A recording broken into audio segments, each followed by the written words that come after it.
For a long time, he carried confusion quietly, not because he lacked strength, but because the pain never explained itself. This is a place to pause and stay with what hasn't spoken yet, long enough to be heard, without being forced. The pain didn't arrive with drama. It didn't knock.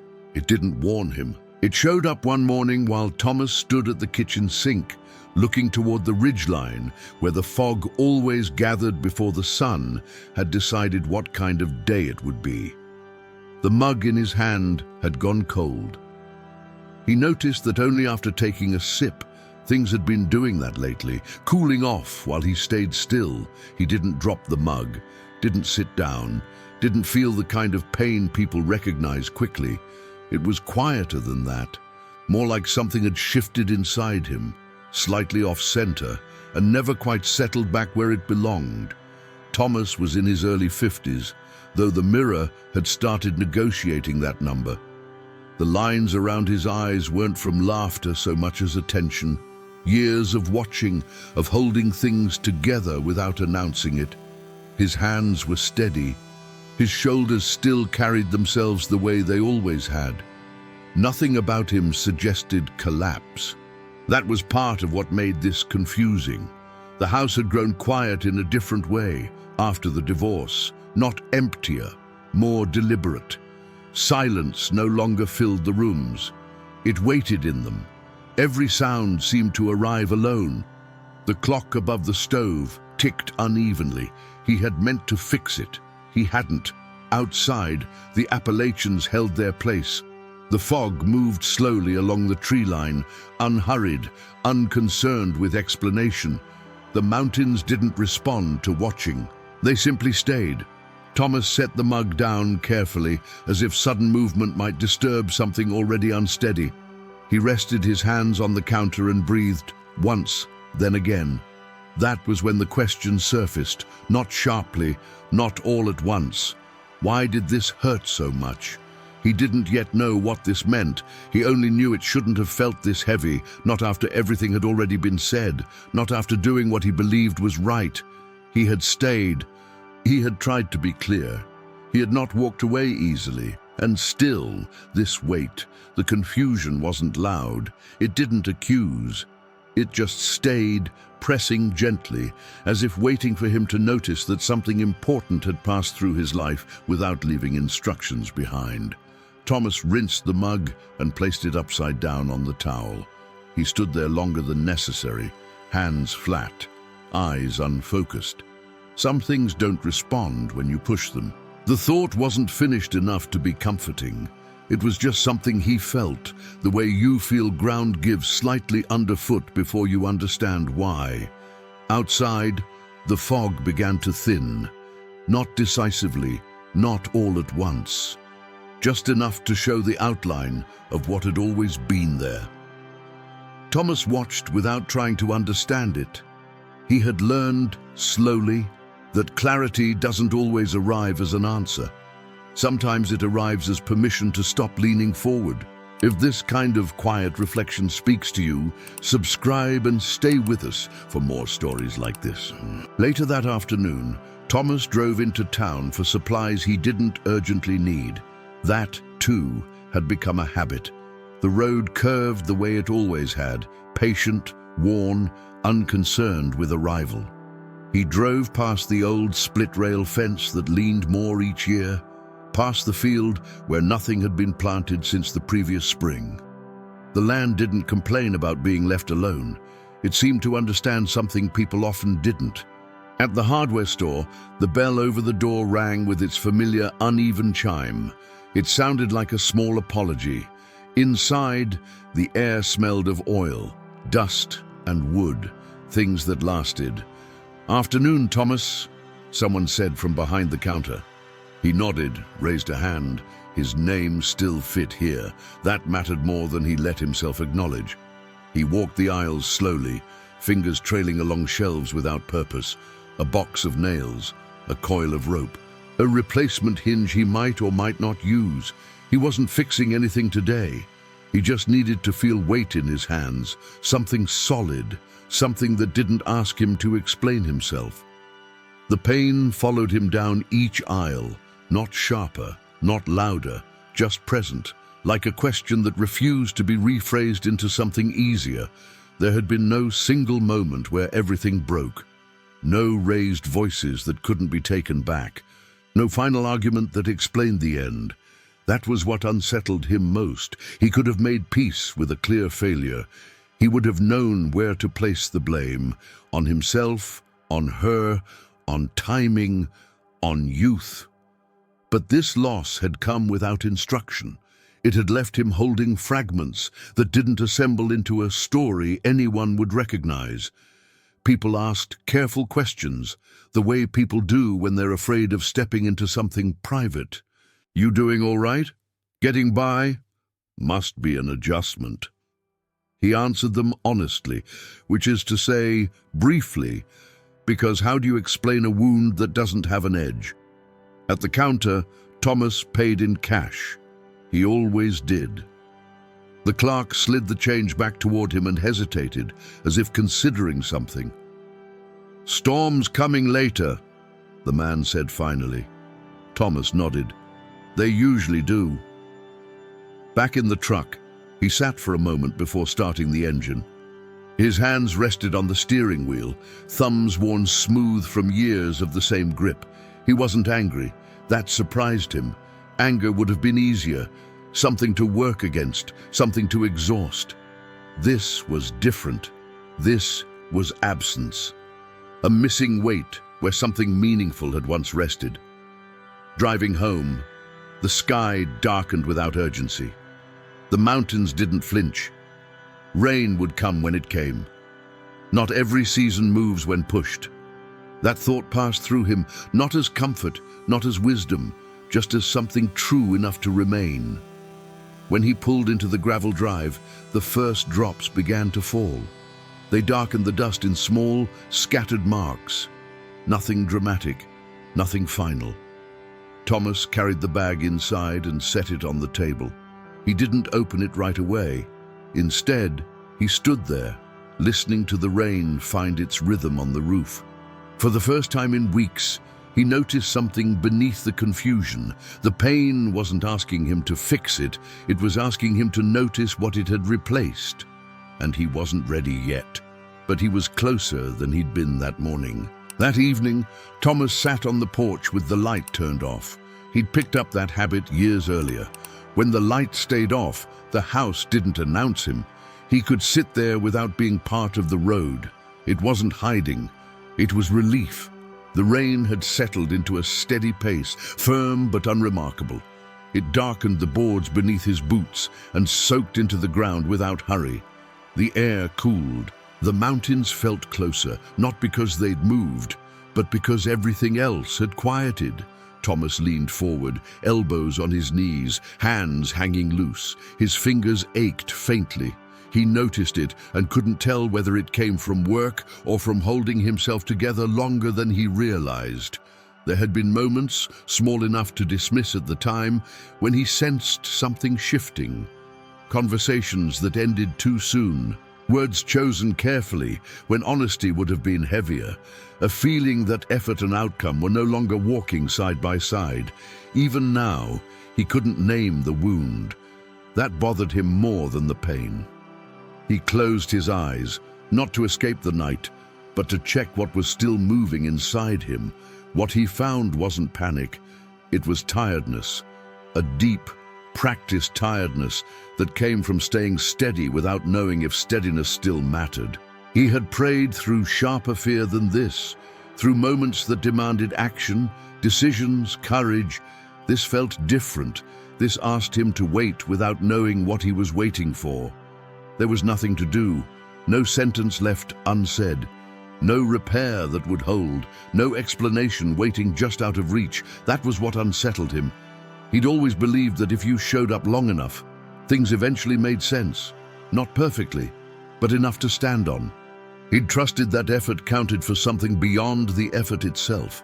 This didn't seem to count that way. The rain grew heavier for a moment, then eased again. The mountains took it without response. They had seen longer winters than his. They had outlasted more confusion than this.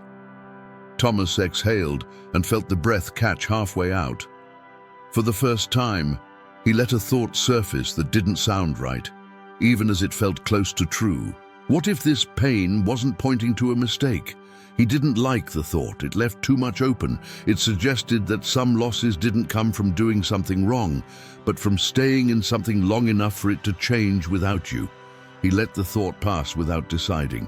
He'd learned that forcing meaning only made it retreat. Inside the house, the clock kept ticking, uneven and unconcerned. He still hadn't fixed it. Thomas stayed where he was, rain misting the edge of the porch, darkness holding without pressure. He didn't feel peace, but he felt less braced for impact. Sometimes, that's how quiet turning begins, not with clarity, but with the moment you stop arguing with the question, and beneath the confusion, beneath the ache, something else made room.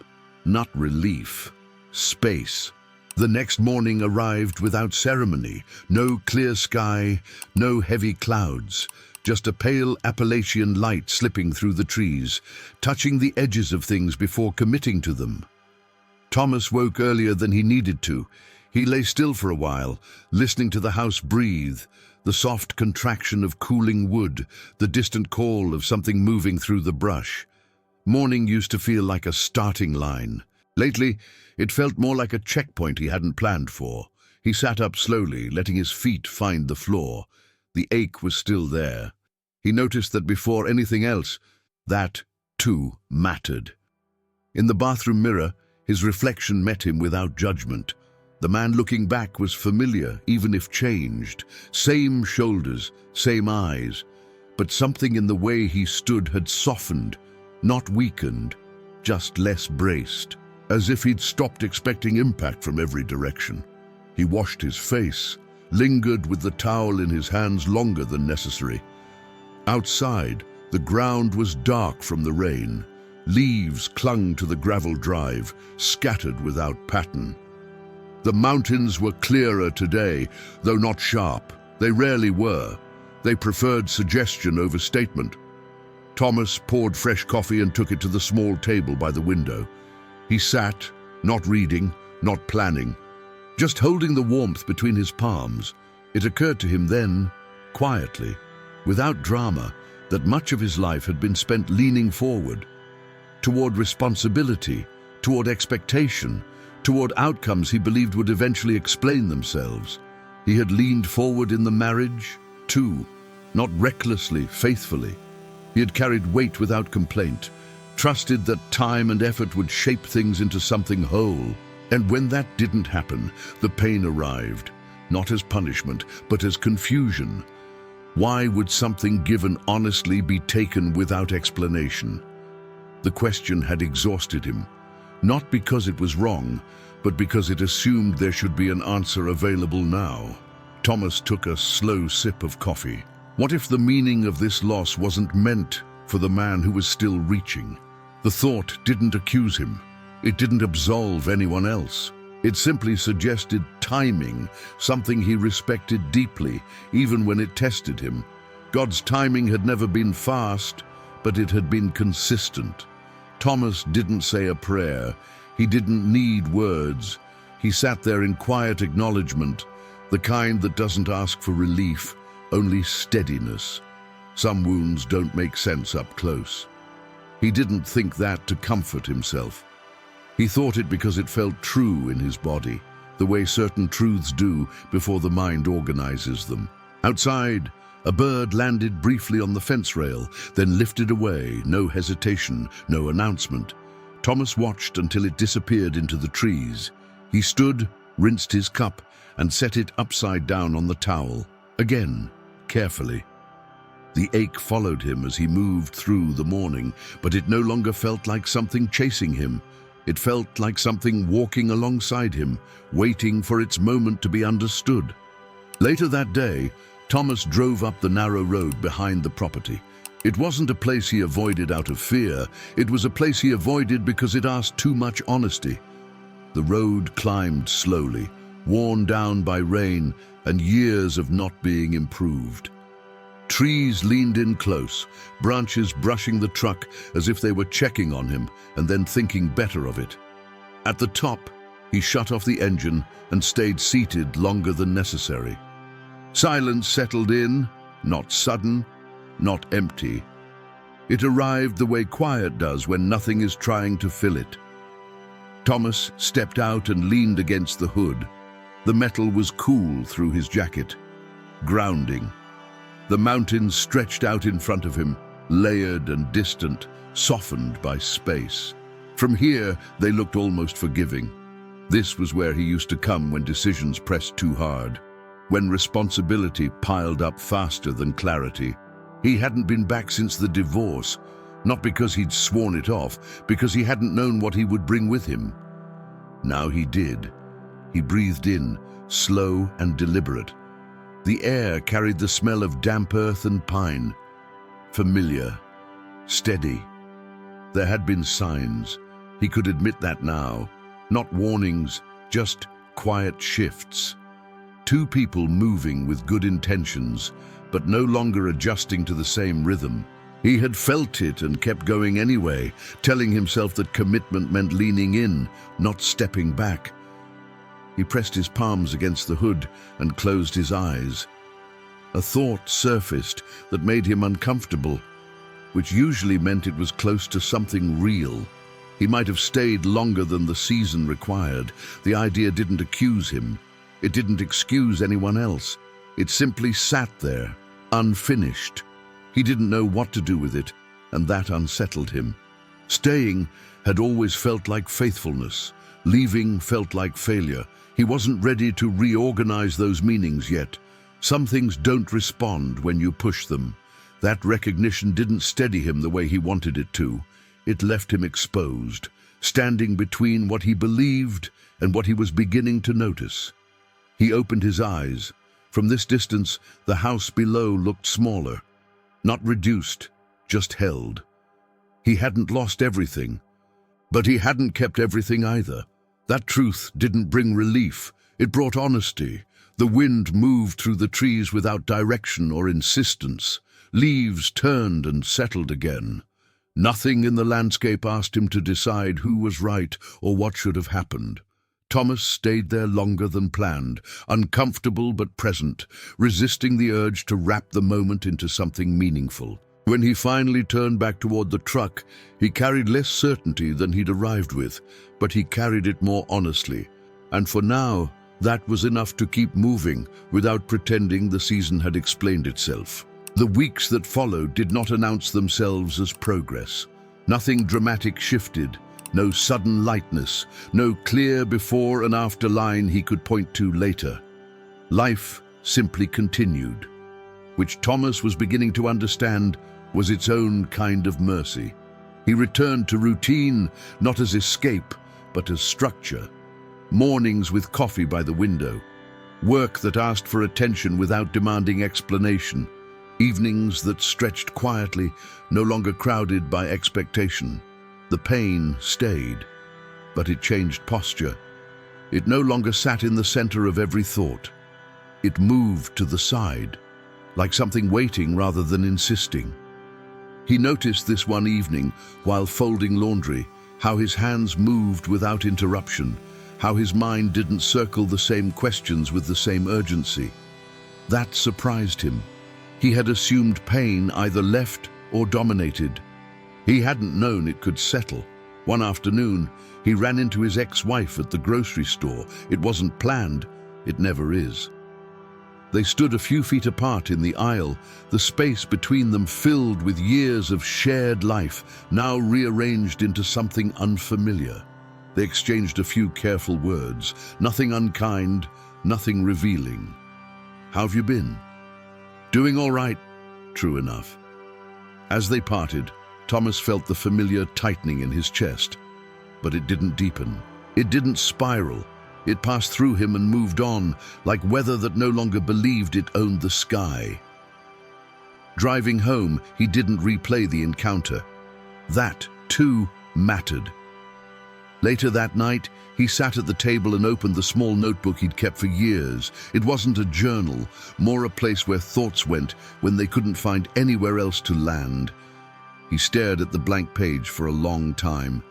Then he wrote one sentence, not neatly, not for anyone else. "I don't know yet why this hurt the way it did." He paused, then added another. "But I'm beginning to trust that I wasn't wrong for feeling it." He closed the notebook. That was the quiet turning. Not understanding, not relief. Recognition. The pain had not been a sign that something was broken in him. It had been a sign that something meaningful had passed through his life and left its weight behind. Some things only make sense at a distance, not because they change, but because we do. That night, Thomas slept more deeply than he had in months. Not long, just deeply. And when he woke before dawn, the ache was still there, but it no longer asked him why. It simply reminded him that he had loved, that he had remained, that he had given without guarantee. That was not failure. That was evidence of a life lived with integrity, even when the outcome refused to explain itself. Outside, the mountains held their place. And for the first time, Thomas felt able to do the same. Months later, Thomas stood again at the kitchen sink. Same window, same ridgeline. The fog still gathered there in the mornings, slow and undecided. Some habits, he had learned, weren't invitations to change. They were reminders. The mug in his hand was warm this time. He noticed that immediately, not with satisfaction, just awareness. He drank carefully, watching the fog thin at the edges, revealing what it always revealed, not answers, just outlines. He no longer waited for the pain to explain itself. That waiting had been heavier than the pain ever was. What had arrived instead was something quieter. A steady understanding that some experiences are not meant to be processed immediately. The way reports are filed or problems are solved. Some things need distance. Years, sometimes. A different version of yourself. The loss still mattered. He did not diminish it. He did not spiritualize it away. He did not pretend it had improved him. It had marked him. And marks, he was learning, were not instructions. They were records. Thomas rinsed the mug and set it upside down on the towel. The clock still ticked unevenly above the stove. He still hadn't fixed it. That felt right. Outside, the mountains remained, steady, unconcerned with his conclusions. They had not changed to accommodate his confusion, nor had they withdrawn because of it. They had simply stayed. That constancy had taught him something over time. Not every season clarifies itself while you're inside it. Not every wound offers meaning on demand. And not every unanswered question is an error. Some are invitations to patience, to humility, to trust that understanding grows the way mountains do, slowly, without announcement. Thomas put on his jacket and stepped outside. The air was cool, honest. The day waited without pressure. He was no longer asking why this had hurt so much. The answer, when it eventually came, if it ever did, would belong to the man he was still becoming, not the one who had been standing too close to the loss to see its shape. For now, it was enough to know this. He had not been weak for feeling the pain. He had not been foolish for staying. He had not been wrong for loving without explanation. Some things only make sense later, and some things, even when they never fully make sense, still settle into peace when we stop demanding that they justify themselves. Thomas walked down the steps and toward the day ahead. The mountains watched, and for the first time in a long while, he felt watched over too. Not corrected, not hurried, just accompanied. There are seasons that end loudly. This was not one of them. The change showed itself in small permissions Thomas granted without ceremony. He left dishes until morning and slept anyway. He drove past the turnoff to town and kept going, just to see where the road held its line. He stopped rehearsing explanations for conversations that might never happen. None of it felt like progress. It felt like alignment. One evening, as fall began its quiet work in the hills, Thomas found himself sitting on the porch again, light off, hands resting where they fell. The air carried that Appalachian warning of cold, not yet arrived, but already agreed upon. He noticed, without effort, that the pain had become a background presence. Not gone, not dulled, integrated, like an old injury that no longer demands protection, only respect. He thought briefly of the man he had been when the confusion first arrived, how tightly he had held the question, how certain he'd been that understanding was a debt life owed him. He felt no embarrassment toward that man, only gratitude. That version of himself had endured the waiting without turning bitter. He had stayed open without insisting on closure. He had trusted something unseen to keep its word without spelling out the terms. That kind of faith rarely announces itself. It simply remains. The wind moved through the trees, steady and unspectacular. A branch creaked and settled. Somewhere far off, a dog barked once and then went quiet again. Thomas didn't interpret any of it. He didn't need to. He understood now that meaning doesn't always arrive as insight. Sometimes it arrives as the absence of urgency, as the moment you realize you are no longer bracing for the same question to return. When he stood to go inside, he did so without checking his chest first. That, more than anything, told him where he was. Not healed, not resolved, but rooted. And rooted men don't need answers right away. They trust time to do what pressure never could.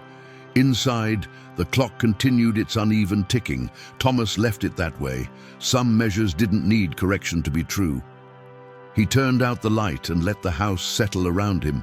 Tomorrow would come, not because he had earned it, not because it made sense, but because it always did. And this time, he would meet it without asking it to explain itself. That was enough. That was peace. Some pain stays without explaining itself. Many carry this kind of weight while continuing forward. What remains can settle in its own time. Some losses stay with us without explanation. Time has a way of softening the weight we carry, and maybe that's where it rests for now.